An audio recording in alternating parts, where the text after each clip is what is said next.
Sabemos nosotros que este problema del niño costero se está presentando cada 7 o 8 años. Estamos enlazados vía Zoom con el ingeniero Óscar Velarde Villar, él es experto en hidráulica, es docente de la Universidad San Martín de Porres y lo hemos convocado para hablar, es decir, lo que nos falta, ingeniero. Muy buenos días, gracias por atendernos. Buenos días, Nicolás, también un gusto estar con ustedes. Lo que nos preocupa, ingeniero, es que no nos hablan claro sobre lo que está pasando. Yo no sé por qué es tan complicado definir las cosas. O sea, por ejemplo, tenemos un fenómeno del Niño, sí o no, o sea, el agua se ha calentado, no viene, ¿no es cierto? Digamos, la corriente está pegada a la costa, no vienen los vientos fríos, y empieza a llover, se forma la laguna del Niño, y llueve, pero hasta en Lima, como no llovía hacía muchísimo tiempo. ¿Por qué no nos dicen qué es exactamente lo que tenemos que hacer? Tenemos al frente para a partir de ello saber qué hacer, ¿no? Tomar las decisiones que correspondan. Bueno, es cierto esto que usted dice en este momento, y esto depende mucho de IMARPE, ¿no? El Instituto del Mar Peruano, que está a cargo de la Marina de Guerra del Perú, ellos tienen que esperar 3 meses en los cuales puedan verificarse que el incremento de la temperatura del mar esté sobre 0,4 grados centígrados más de lo normal, pero tienen que esperar los 3 meses. Esto se ha presentado recién en febrero, marzo, todavía falta abril, para ver si es verdad o no, y recién poder declarar que esto es un niño costero. Claro, pero ya 3 meses después ya se acabó todo, ya, digamos, la lluvia se lo llevó todo. Desgraciadamente estamos en lo mismo, ¿no? Siempre. Esperamos a que pase, pero si ya estamos viendo que hay estragos, que se están causando mucho desastre climatológico, ¿por qué no actuamos? ¿Por qué vamos a esperar a que se declare que es niño costero? ¿Por qué no hemos actuado ya? ¿No? Sabíamos nosotros de este famoso Yaco que venía y que podía provocar también algunos estragos, como que lo ha hecho en la costa norte, bueno, ya nosotros también, ¿no? Y eso acompañado de este fenómeno, pues estamos pues prácticamente se ha juntado el hambre con las ganas de comer y nos han reventado completamente, pero no tenemos nada que hacer, o sea, no estamos tomando precauciones como debe hacerse. Por ejemplo, si nosotros vemos, hace unos días hemos tenido el problema del río Rímac, que empezó a elevar su caudal y empezaron a haber unas grietas y unas filtraciones. Exitosa. Al día siguiente bajó el caudal y ya no se hizo nada. O sea, esperamos a que pase todo para decir, bueno, ya pasó, pues no hay problema, entonces vamos a arreglar lo que se ha malogrado. Pero ese arreglar lo que se ha malogrado, los daños que se han causado, también demora mucho. Y eso es lo que nosotros no estamos tomando las precauciones que debe ser. En este momento, miren ustedes, algo interesantísimo que el INGEMET acaba de declarar 2.184 zonas que están en riesgo a nivel nacional, ¿no es cierto? Y solo en Lima tenemos 361 zonas en riesgo. ¿Qué se va a hacer? ¿Qué estamos haciendo? Claro, cuando habla de zonas de riesgo, son zonas de, por ejemplo, viviendas construidas sobre terrenos, ¿no es cierto? Son zonas vulnerables. Puede regresar los caudales antiguos, todos pueden regresar, por ahí puede pasar un huaico, pero hay que protegerlo, ¿no? Hay que ver por dónde puede pasar y donde hay zonas que son vulnerables, pues protegerlas. Hay que proteger las riberas de los ríos. En este momento, por ejemplo, estamos viendo nosotros lo que está pasando en el río Chillón. El río Chillón es bastante desesperante el asunto y no veo que se haga nada, ¿no? Antes teníamos nosotros la ventaja que teníamos ¿cómo se llama? Todo eso dependía del Ministerio de Transportes y Comunicaciones, en la Dirección de Caminos, que iban simple y llanamente, sacaban los camiones, los llenaban de gaviones y colocaban los gaviones a toda la ribera del río. Desviaban el río, ya no producía mayor estrago. Y eso era cuando nosotros teníamos que proteger. Claro, pero ingeniero Velarde, usted nos dice, INGEMET dice que hay 2.184 zonas de riesgo, de las cuales más de 300 están en Lima. Ahora, el problema es, Así es. ¿qué hacemos a partir de esta información? Lo que nos están diciendo es que en estos 300, porque además esto hay que cruzarlo con ¿no es cierto?, otra información, que es la previsión de que va a seguir lloviendo sobre un terreno que ya está fofo porque ya llovió. O sea que lo que podemos enfrentar en las próximas semanas son unos tremendos huaicos por montones de quebradas, no solo en Lima, sino en todo, ¿no es cierto?, la costa centro y norte del país. Entonces, si hay 300 y tantos puntos vulnerables, para hablar solo de Lima, hay medidas que hay que tomar, ¿no es cierto? O sea, ya, ¿qué hacemos a partir de esto? Esa es la pregunta. ¿Qué hacemos para que no estemos llorando dentro de 3 meses no haber hecho algo de lo que podamos hacer? Es cierto que el tiempo es corto, ¿no? Pero algo se podrá hacer. Claro, evidentemente en este momento decir de las 1.184 zonas en riesgo, pues hay que calificar cuáles son de alto riesgo, a las cuales hay que intervenir de inmediato para prevenir, porque nosotros somos los expertos en la no previsión, sino vamos a actuar para apagar los incendios, pero no para evitarlos.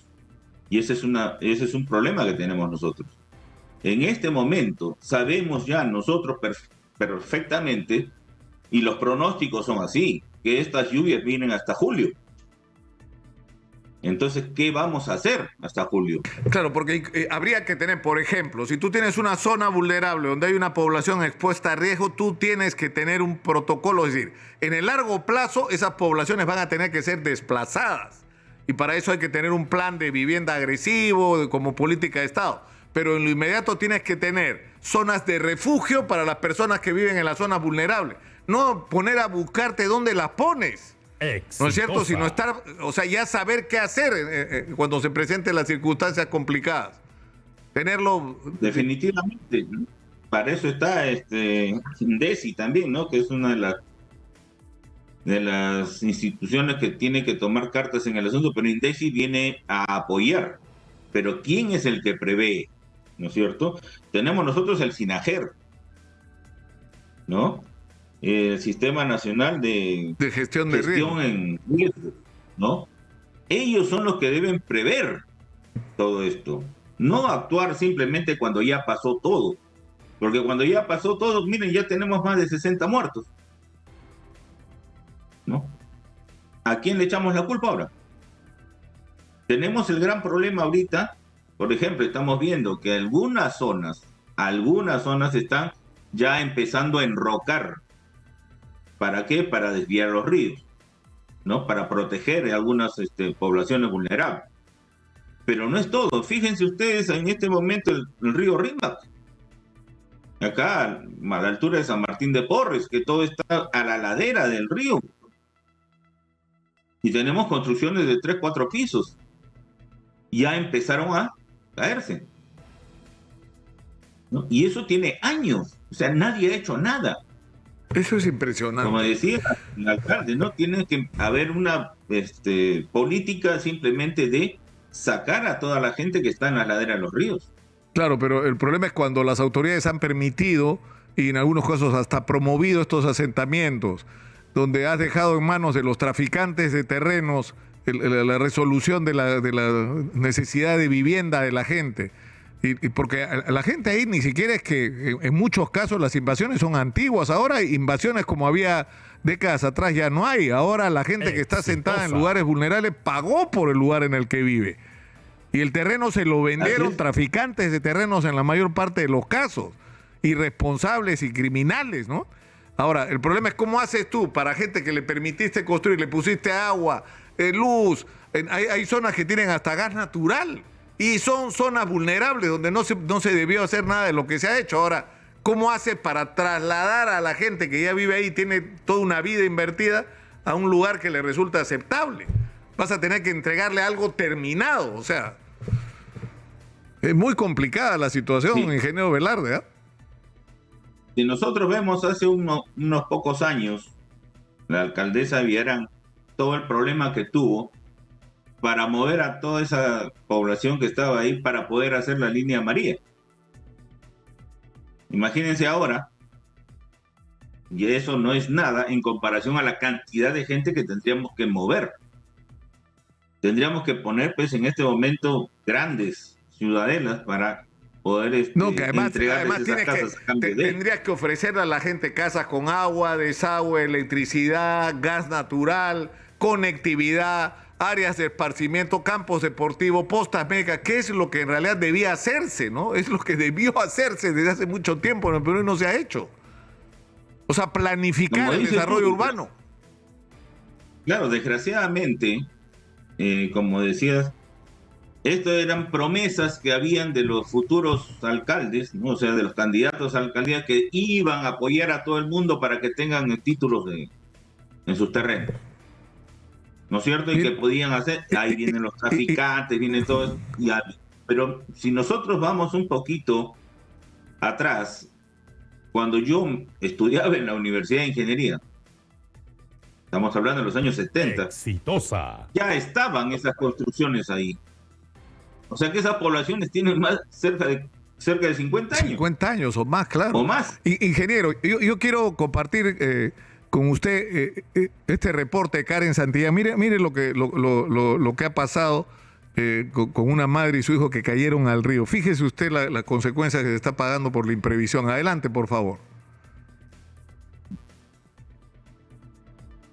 Si tenemos el reporte de Karen. Sí, Karen, adelante. En la cuadra 8 del Jirón Moyobamba, Rubén Ángeles Flores Reyes, un joven de 18 años, y su madre, María Lizárraga, cayeron al río Rima. Su vivienda es una de las tantas que se ubica en la ribera del río Hablador.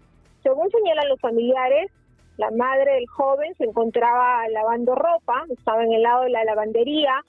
Su hijo se encontraba junto a ella y es en este momento que ante el incremento del caudal del río Rímac se produce un deslizamiento de tierra, lo que a consecuencia hace que una parte de la vivienda caiga abajo y con ella la señora y su hijo. Hasta el momento, Nicolás, no se han encontrado estas dos personas. Sin embargo, ya se han reiniciado las labores de rescate. Importante mencionar, Nicolás, que ayer en la noche un rescatista sufrió un accidente cuando estaba realizando la búsqueda de estas dos personas. Le cayó encima una congeladora, sin embargo se nos señala que su situación en estos momentos es estable y se encuentra en el hospital de la Policía Nacional. Llegó hasta la zona el alcalde de San Martín de Porres, Hernán Cifuentes, quien tuvo cierto altercado con los vecinos que se encuentran bastante molestos, bastante incómodos, porque señalan que desde hace más de 40 años han venido pidiendo a las autoridades ediles que los reubiquen, que los lleven a otro lugar sin obtener respuesta. Son aproximadamente 20 viviendas en la zona que se encuentran en similar situación.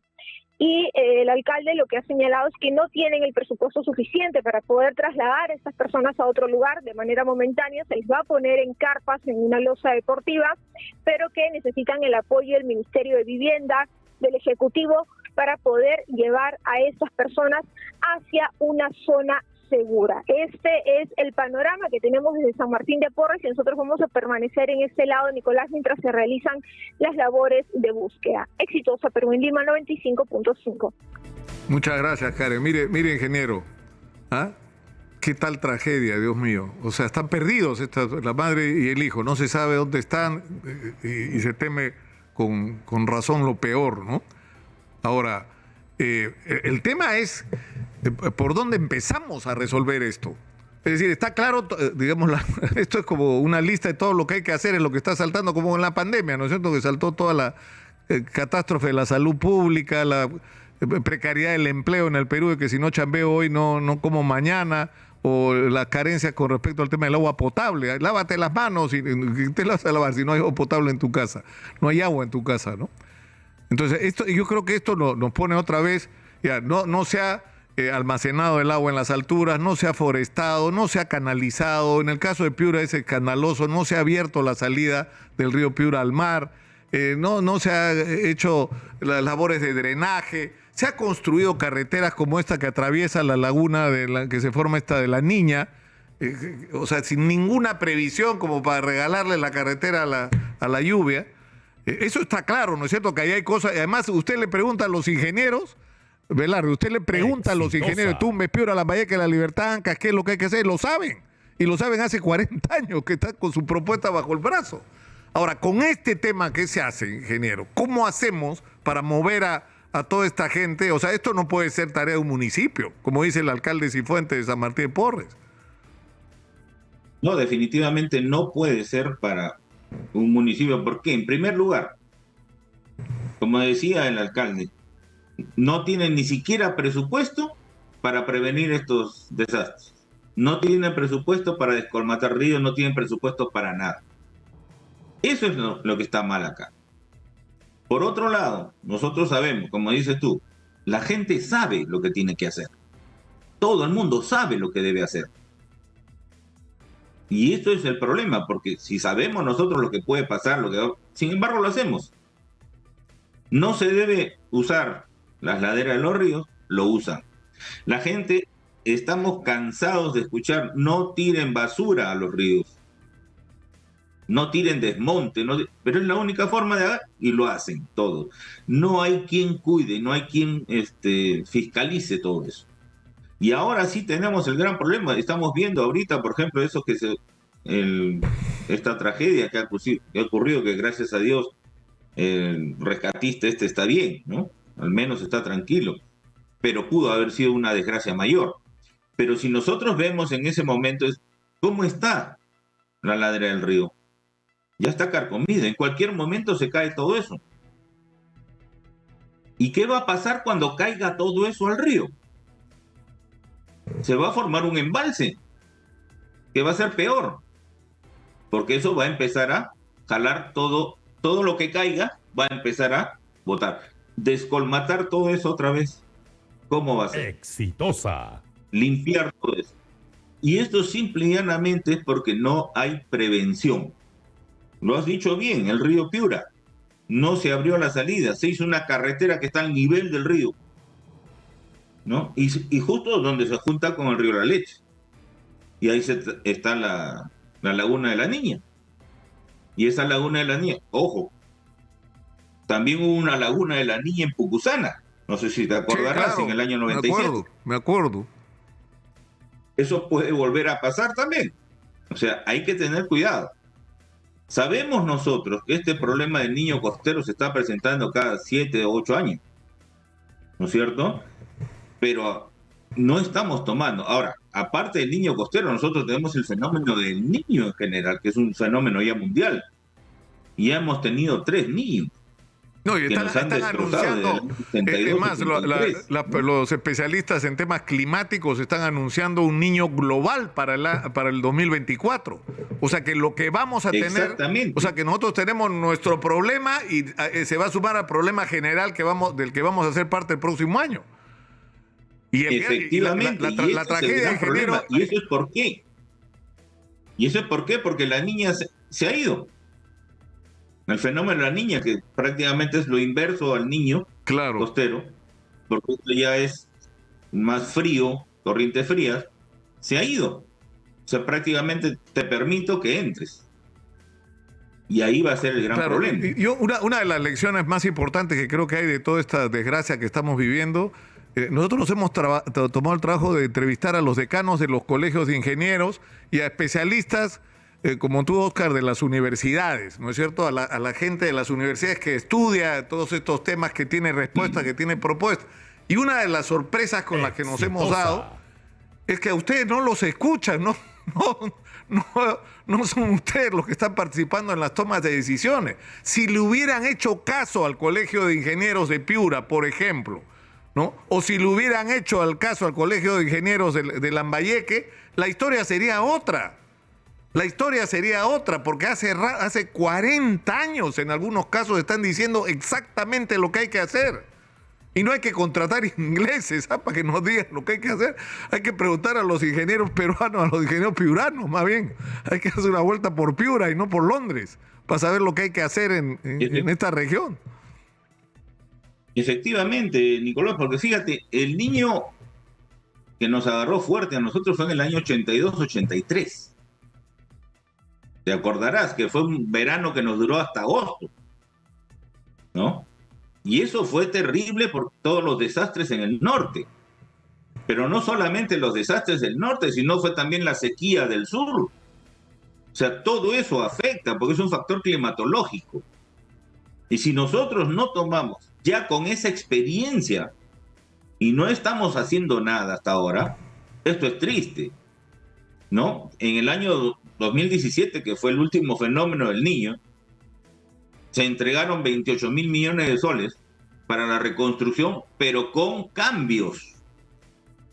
O sea, se suponía que no debíamos cometer los errores que ahora estamos pagando. Ingeniero, tenemos que terminar por hoy, pero lamentablemente la reconstrucción con cambios fue más de lo mismo. Muchas gracias, ingeniero, por atendernos. Óscar Velarde Villar, experto en hidráulica de la Universidad San Martín de Porres, ha estado con nosotros. Vamos a estar en contacto, ingeniero. Muchas gracias por atendernos esta mañana.